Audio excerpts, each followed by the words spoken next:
Hello students, welcome to my YouTube channel. आज हम इस वीडियो में बात करेंगे मैथमेटिक्स टॉपिक मैट्राइसेस।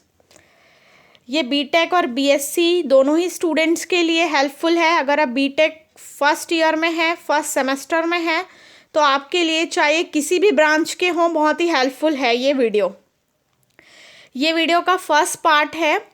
इसी तरीके से मैथमेटिक्स के जितने भी यूनिट्स आपके फर्स्ट ईयर में होते हैं बीएससी और बीटेक में, वीडियोस आएंगे। आज वीडियो का पहला दिन है, कल वीडियो का पार्ट 2 आएगा या परसों आएगा, ये आपको पता चल जाएगा जैसे ही वीडियो आएंगे। अब मैं आपको ये बोलना चाहूँगी, अभी तक आपने इस चैनल में देखा है कि अभी तक आपको सिर्फ कुछ अपडेट्स मिले हैं, एजुकेशन टिप्स एंड ट्रिक्स मिली है, स्कॉलरशिप रिलेटेड वीडियो मिला है। आज से आप लोगों के लिए एक नया चीज़, एक नया आपके एजुकेशन से रिलेटेड टॉपिक्स इस यूट्यूब चैनल में शुरू की जा रही है। तो मैं उम्मीद करती हूँ जैसे अभी तक आपने सारे वीडियोस को देखा, इन वीडियोस को भी आप देखेंगे और मेरे अकॉर्डिंग आप लोग को सारे डाउट्स क्लियर होंगे और सब कुछ ईजिली समझ आएगा। तो उम्मीद करती हूँ वीडियो आप लोग सब पूरा ज़रूर देखेंगे। तो चलिए वीडियो शुरू करते हैं। अब सबसे पहले आपको मैं बताना चाहूँगी मैट्राइसेस। मैट्राइसेस होता क्या है? मैट्राइसेस यानी कि सिंपली आपका array of elements is known as matrices. मैंने इसे सिर्फ सिंगल वर्ड में आपको बताया है। अब मैं इसको आपको बताऊंगी कि इसे रिप्रेजेंट कैसे करते हैं, क्या होता है मैट्राइसेस। मैट्राइसेस को हम सिंगल अल्फ़ाबेट ए से डिनोट करते हैं और यहाँ पे हम इसे रेक्टेंगुलर फॉर्म में बनाते हैं मैट्राइसेस को। यहाँ पर आप लिख सकते हैं A11, A12 अप टू, इसी तरीके से आप नीचे भी लिख सकते हैं A1N तक, एंड यहाँ पे डैश डैश करेंगे तो AM1 से लेके यहाँ AMN तक। अब इस मैट्राइसेस को, ये जो हमने लिखा है, इसको हम और फॉर्म में लिख सकते हैं AIJ मैट्राइसेस और रेक्टेंगुलर, ये AIJ। आखिर I क्या है? I यानी आपका है M रोज के एलिमेंट और J आपका है N कॉलम का एलिमेंट्स। जो अभी मैंने यहाँ पे स्क्वायर मैट्रिक्स ये बनाया था या फिर जो ये रेक्टेंगुलर फॉर्म में लिखा था, इसको M क्रॉस N मैट्रिक्स भी कहते हैं। मतलब ये मैंने जो आपको रिप्रेजेंट किया है, ये मैट्राइसेस को रिप्रेजेंट करने का तरीका है। सपोज करिए अब आपको मैट्राइसेस 2 क्रॉस 2 का लिखना है, तो आप कैसे लिखेंगे? A11, A12, A21, A22। Now for example मैं ऐसा ले लेती हूँ 1 2 2 4। ये है एग्जाम्पल 2 क्रॉस 2 मैट्राइसेस का। इसी तरीके से 3 क्रॉस 3 मैट्राइसेस का डायरेक्ट एग्जाम्पल ले रही हूँ 1 -1 0 2 3 4 6 7 8, ऐसा कुछ भी ले लीजिए। ये एग्जाम्पल है आपका 3 क्रॉस 3 मैट्राइसेस का। तो यहाँ हमने समझा मैट्राइसेस क्या होता है, मैट्राइसेस को कैसे रिप्रेजेंट किया जाता है, मैट्राइसेस में रोज एंड कॉलम्स क्या होते हैं। अब हम पढ़ते हैं टाइप्स। मैट्राइसेस के टाइप्स हम पढ़ेंगे। पहला होता है रो मैट्रिक्स या रो मैट्राइसेस। तो इसको हम कैसे रिप्रेजेंट करते हैं? एक सिंगल रो में ये हॉरिजॉन्टल फॉर्म में रहता है 1 3 5 7, ये है रो मैट्रिक्स या हम इसे बोलते हैं रो वेक्टर। कभी कभी पूछा जाता है रो वेक्टर क्या होता है, तो हम क्या लिखेंगे? A matrix having a single row is called row matrix or a row vector. Similarly, अगर हम बोले क्या होता है कॉलम मैट्रिक्स, तो सिंगल कॉलम में अगर हम लिखते हैं तो ये होता है हमारा कॉलम मैट्रिक्स या फिर कॉलम वेक्टर। एक चीज़ बताना चाहूँगी, डेफिनेशन भी इम्पॉर्टेंट होता है। एग्ज़ाम में 2 मार्क्स के डेफिनेशन के फॉर्म में पूछा जाता है, तो आप समझते जाइए। आगे हम बहुत ही अच्छे तरीके से आपको डेफिनेशंस भी बताएंगे। अब हम बात करते हैं स्क्वायर मैट्रिक्स। स्क्वायर मैट्रिक्स क्या होता है? स्क्वायर मैट्रिक्स यानी कि आपका कोई मैट्रिक्स है जहाँ पे m रो है तो वो n के बराबर होता है। कहने का मतलब 2x2 हो गया, 3x3 हो गया, 4x4 हो गया। तो इसमें क्या है, m और n यानी कि रो और कॉलम जो है वो बराबर है, तो वो क्या होता है, स्क्वायर मैट्रिक्स। फॉर एग्जाम्पल हम लिखते हैं A इज इक्वल्स टू 1 2 3 2 3 4 3 4 5। अब इसी से कुछ चीज़ें आपको क्लियर होंगी, तो वीडियो को देखते रहिएगा ध्यान से।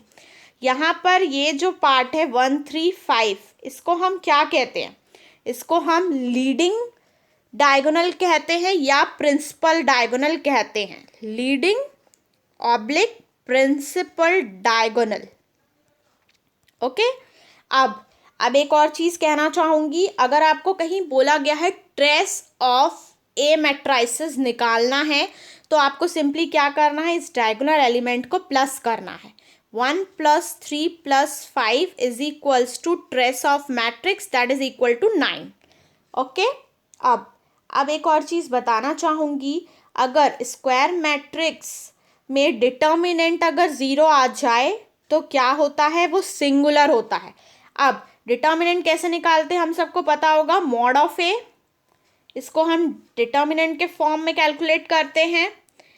ये है, अगर ये मैट्राइसेस है तो ये इसका, जैसे कि मैंने ए मैट्राइसेस लिखा, मैट्राइसेस का रिप्रेजेंटेशन ऐसा होता है रेक्टेंगुलर फॉर्म में। तो अगर मुझे डिटर्मिनेंट निकालना है तो मैं इसको ऐसा मॉड ऑफ करके लिखूंगी, और इसे डिटर्मिनेंट को कैसे कैलकुलेट करना है आगे आपको ये भी बताऊंगी। बट देखिए, अगर स्क्वायर मैट्रिक्स का डिटर्मिनेंट अगर 0 है, स्क्वायर मैट्रिक्स का अगर आपका डिटर्मिनेंट जो है, डिटर्मिनेंट इक्वल टू 0 है, तो वो आपका सिंगुलर है, और अगर डिटर्मिनेंट नॉट इक्वल टू 0 है तो वो नॉन सिंगुलर है। सिर्फ यही कहने का मतलब था।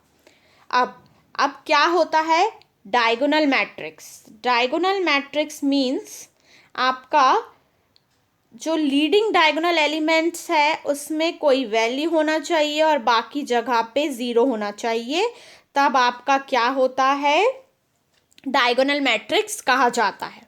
ठीक है, फिर से कह रही हूँ, डायगोनल मैट्रिक्स मीन्स आपके ये प्रिंसिपल डायगोनल्स जो हैं वो 0 नहीं होते, अदर एलिमेंट्स जो है वो 0 होता है।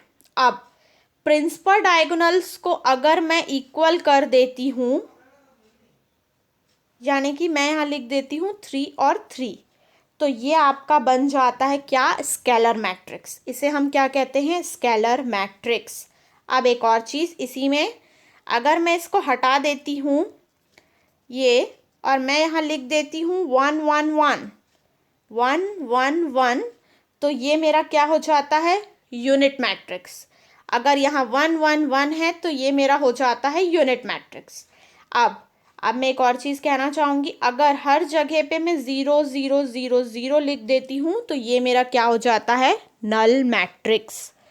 अब मैं बात करती हूँ सिमेट्रिक मैट्रिक्स की। सिमेट्रिक मैट्रिक्स यानी कि A is equals to A transpose. अब सपोज करते A की वैल्यू हमने लिख लिया, मैं 2x2 मैट्रिक्स की बात कर रही हूँ, 3 4। अब मुझे इसका A ट्रांसपोज निकालना है, तो मेरा कैसे निकालूंगी मैं A ट्रांसपोज, जब मैं रो को कॉलम में और कॉलम को रो में कन्वर्ट कर दूंगी तो ये मेरा क्या हो जाता है, A ट्रांसपोज। और जब A is equals to A transpose अगर मेरा आ रहा है तो वो मेरा क्या है, सिमेट्रिक मैट्रिक्स, और अगर नहीं आ रहा है तो वो स्क्यू सिमेट्रिक मैट्रिक्स। यहाँ पे मैंने सिर्फ आपको एग्जाम्पल बताया है A ट्रांसपोज का, लेकिन मैं एक बात बता दूँ, A की वैल्यू या A के जो ये एलिमेंट्स होते हैं वो उसे इस तरीके से लिखा जाता है कि A is equals to A transpose ही आए। यहाँ पे आप ये डाउट मत करिएगा कि मैंने से A ट्रांसपोज निकाला है तो यहाँ A is equals to A transpose नहीं आ रहा है। ये मैंने सिर्फ आपको A ट्रांसपोज निकालने का फॉर्मूला बताया है। तो A इज इक्वल्स टू अगर A ट्रांसपोज आता है तो वो आपका सिमेट्रिक मैट्रिक्स है, और अगर A is equals to minus of A transpose अगर आता है तो वो आपका है स्क्यू सिमेट्रिक मैट्रिक्स। अब स्क्यू सिमेट्रिक मैट्रिक्स में एक और कंडीशन होती है कि आपका जो प्रिंसिपल डायगोनल एलिमेंट्स है वो भी 0 होना चाहिए। जब आपने A ट्रांसपोज की वैल्यू निकाल ली तो आपका जो ये लीडिंग डायगोनल या प्रिंसिपल डायगोनल एलिमेंट्स हैं, ये भी आपका ज़ीरो होना चाहिए। अगर नहीं है ज़ीरो तो आपको ज़ीरो करना ही होगा, तभी आपका ये होता है स्क्यू सिमेट्रिक मैट्रिक्स। अब हम बात करते हैं ट्रायंगुलर मैट्रिक्स की। ट्रायंगुलर मैट्रिक्स क्या होता है? ट्रायंगुलर मैट्रिक्स में दो टाइप के होते हैं, एक होता है आपका अपर ट्रायंगुलर और दूसरा होता है lower triangular. Upper triangular matrix means आपका अपर ट्रायंगुलर मीन्स जो लीडिंग एलिमेंट्स है उसके नीचे के सारे एलिमेंट्स जो है वो ज़ीरो हो, तो वो आपका क्या होता है? Upper triangular matrix. For example AH G BFC और यहाँ की जो सारे एलिमेंट्स है ये ज़ीरो, तो आपका ये अपर ट्रायंगुलर होता है। और अगर आपका लोअर ट्रायंगुलर मैट्रिक्स अगर आपको निकालना है, तो जो आपका प्रिंसिपल डायगोनल एलिमेंट्स है उसके ऊपर के सारे एलिमेंट्स अगर ज़ीरो हैं, तो वो आपका हो जाता है क्या? Lower triangular matrix. अब हम मैट्रिक्स के टाइप्स पढ़ चुके हैं अप्रॉक्स सब कुछ। अब हम बात करते हैं मैट्रिसेस के कुछ ऑपरेशन की। जैसे कि मैट्रिसेस में हम एडिशन और सब्सट्रैक्शन भी कर सकते हैं।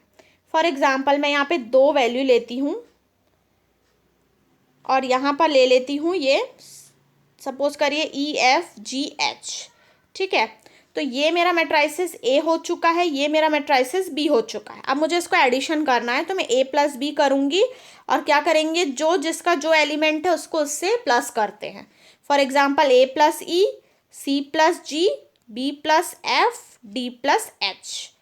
ये होता है एडिशन ऑफ मैट्रिसेस। सिमिलरली इसी तरीके से अगर आपको सब्सट्रैक्शन करना है, तो मैं डायरेक्ट इसको क्या कर देती हूँ, ए की जगह मैं लिख देती हूँ माइनस, और जहाँ पे मैंने ये प्लस लिखा था उसी की जगह पे मैं यहाँ पर माइनस लिख देती हूँ, और इसी तरीके से ये माइनस सब्सट्रैक्शन होता है। अब एडिशन और सब्सट्रैक्शन ऑफ मैट्रिसेस के कुछ रूल्स हैं। रूल्स यानी कि सपोज करिए अगर आपका A + B है तो इक्वल B + A ज़रूर होगा, इसे हम कहते हैं कम्यूटेटिव। अब आपका एसोसिएटिव लॉ भी फॉलो करता है। A + B - C अगर हम लेते हैं तो ये बराबर हमारा होता है B + A - C। ये हमारा क्या होता है? एसोसिएटिव लॉ को फॉलो करता है। अब मल्टीप्लिकेशन, सपोज करिए आपके पास एक ऐसा मैट्रिसेस दिया हुआ है। अब इसको आपको मल्टीप्लाई करने को कहा गया है विद अ फैक्टर K। तो क्या होगा, अगर K ये वैल्यू दी हुई है तो आपको सारे जगहों पे K से मल्टीप्लिकेशन कर देना है। ये होता है multiplication of matrices by a scalar, सिर्फ एक नंबर से। लेकिन अगर आपको दो मैट्रिसेस को मल्टीप्लिकेशन करना है तो उसकी एक कंडीशन होती है। कंडीशन ये कि अगर आपके 2 मैट्रिसेस दिए हुए हैं, सपोज करिए एक मैट्रिसेस दिया हुआ है आपका 1 2 3 4 5 6 7 8 9, और यहाँ पे मैं थोड़ा सा और बढ़ा देती हूँ आपका मैट्रिसेस को, यहाँ पर 5 6 7 8 ये एक दिया हुआ है, और B की वैल्यू दी है आपकी 1 3 4 6 8 9 5 2 3। तो सपोज करिए A में कितने कॉलम हैं उतने ही बराबर आपके रो में एलिमेंट्स होना चाहिए। कहने का मतलब ये है कि सपोज करिए जो A है इसमें नंबर ऑफ कॉलम्स कितने हैं आपके, 1 है 2 है 3 है, टोटल 3 कॉलम है, यानी कि number of column equal to 3 हुआ A का, और B में number of row equal to भी 3 हुए। तो जब आपका पहले मैट्रिसेस का कॉलम दूसरे के रो से नंबर ऑफ रोज से इक्वल हो तभी आप मल्टीप्लिकेशन कर सकते हैं। अदरवाइज एक चीज़ बता दूँ, आप मल्टीप्लिकेशन नहीं कर पाओगे। कहने का मतलब है AB करोगे तो मल्टीप्लाई होगा, लेकिन B.A करोगे तो मल्टीप्लाई नहीं होगा। क्यों नहीं होगा? क्योंकि उस केस में B का कॉलम जो है वो 3 हो जाएगा, लेकिन A में जो रो है वो 4 हो जाएंगे। इसीलिए इसे हम मल्टीप्लिकेशन नहीं कर सकते। कहने का मतलब ये है AB = BA तभी होगा जब आपका पहले वाले का कॉलम नंबर ऑफ रो के इक्वल होगा, तभी। ये है आपकी मल्टीप्लिकेशन की प्रॉपर्टी। अब मल्टीप्लिकेशन के रूल में भी दो चीज़ फॉलो होती है। क्या फॉलो होती है? एक एसोसिएटिव प्रॉपर्टी फॉलो होती है और एक आपकी डिस्ट्रीब्यूटिव प्रॉपर्टी फॉलो होती है। यानी कि अगर कहीं पे ये चीज़ आ रही है तो अगर कहीं पूछता है कि क्या मल्टीप्लिकेशन रूल डिस्ट्रीब्यूटिव प्रॉपर्टी को फॉलो करती है, तो आंसर आपका यस होगा। ये सिंगल लाइन के आंसर कभी कभार आपको CSVTU या आप बीटेक इंजीनियरिंग कर रहे हैं, BSc कर रहे हैं, तो आपको देखने को मिलेंगे। और साथ में कभी कभार गेट में भी ऐसे क्वेश्चंस आते हैं। अब गेट क्या है इसके बारे में मैं आपको बाद में बताऊंगी। अब ए स्क्वायर अगर कहीं पे दिया है A square is equals to A, तो ये सिंपल हम इसे कहते हैं idempotent matrix. It is known as idempotent matrix. इसकी स्पेलिंग होती है A square is equals to A idempotent matrix. Idempotent POTENT matrix ये होता है। ठीक है, अब हमने ये बात कर लिया। अब हम बात करते हैं ट्रांसपोज। ट्रांसपोज कैसे निकालना है मैंने आपको बता दिया। ट्रांसपोज ऑफ अ मैट्रिक्स यानी कि A is equals to A dash लिख लो या फिर A ट्रांसपोज लिख लो। तो इसमें क्या होता है, रो कॉलम में चला जाता है और कॉलम रो में, यानी कि elements of row elements of column बन जाते हैं और elements of column elements of row बन जाते हैं। अब अगर आप किसी के ट्रांसपोज का ट्रांसपोज करते हो तो फिर से A आ जाता है। इस बात को भी हमेशा ध्यान रखना, क्या पता आपके एग्ज़ाम में आ जाए।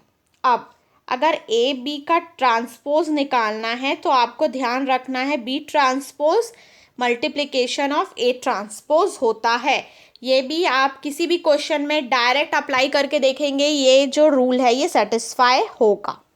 अब हम स्क्वायर मैट्रिक्स का एडजॉइंट क्यों निकालते हैं। आपने हो सकता है कभी पढ़ा हो inverse of matrix. Inverse of matrix क्या होता है? इन्वर्स ऑफ मैट्रिक्स होता है A inverse of adjoint of A upon determinant of A. तो अब इसमें एडजॉइंट ऑफ ए निकालने का बहुत ही बड़ा फैक्टर है जिसे आपको ध्यान रखना है। सपोज करिए एडजॉइंट ऑफ ए अगर आपको निकालना है 2 क्रॉस 2 का, तो आपको यहाँ पर 2, 3, 4 और 6 दिया हुआ है, तो आपको एडजॉइंट निकालना है। ये यहाँ पे सिर्फ ये दिया हुआ है ए। ये अगर ए दिया है, ए की वैल्यू दी हुई है ये 2, 3, 4, 6, और अगर आपको निकालना है एडजॉइंट ऑफ ए, तो इसमें आपको क्या करना है, हर इस एलिमेंट का कोफैक्टर को निकालना है।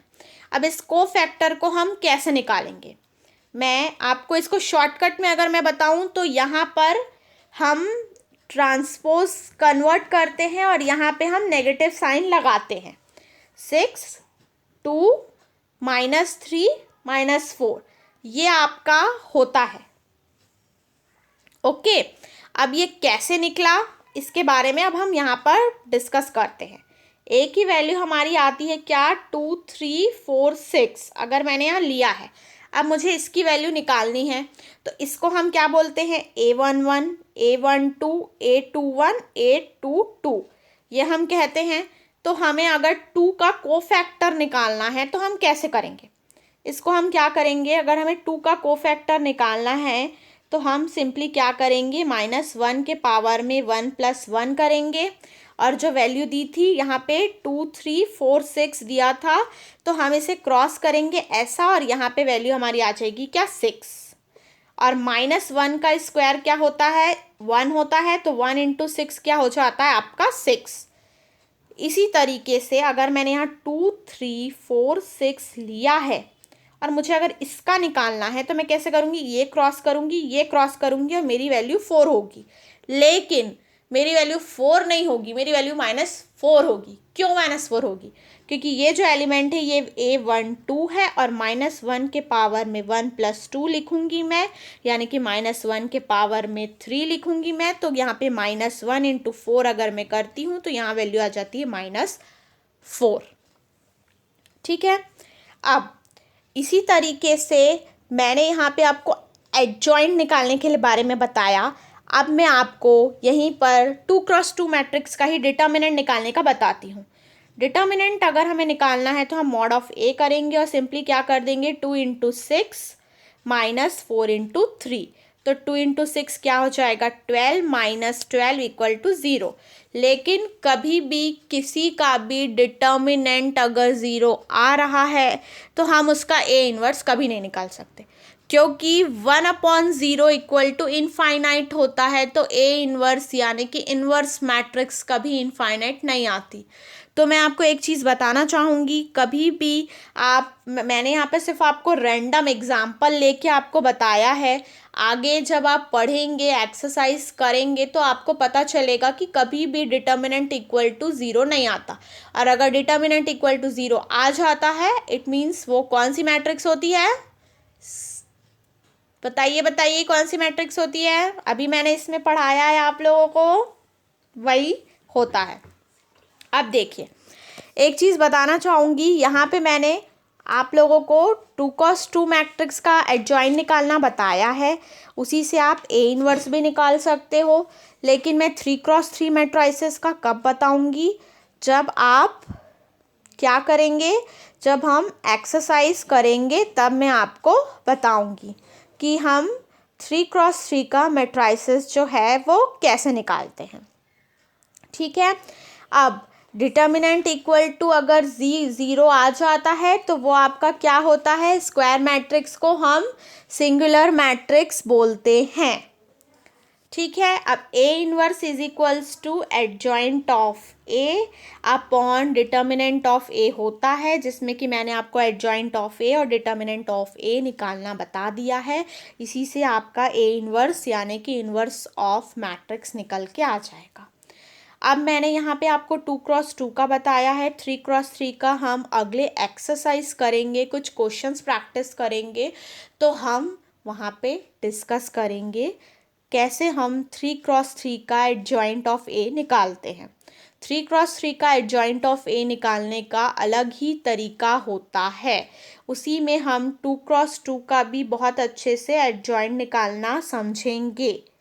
ओके, तो मैं उम्मीद करती हूँ इस वीडियो में मैंने अभी तक जो भी आपको मैट्राइसेस पढ़ाया, मैट्राइसेस के टाइप्स पढ़ाए और मैट्राइसेस के जो ऑपरेशंस आपको पढ़ाए हैं वो समझ में आपको ईजिली आया होगा। तो ज़रूर बताइएगा कमेंट सेक्शन में कि आपको ये वीडियो अच्छा लगा या नहीं लगा, आपको सारा कुछ चीज़ ईज़िली समझ आया या नहीं समझ आया।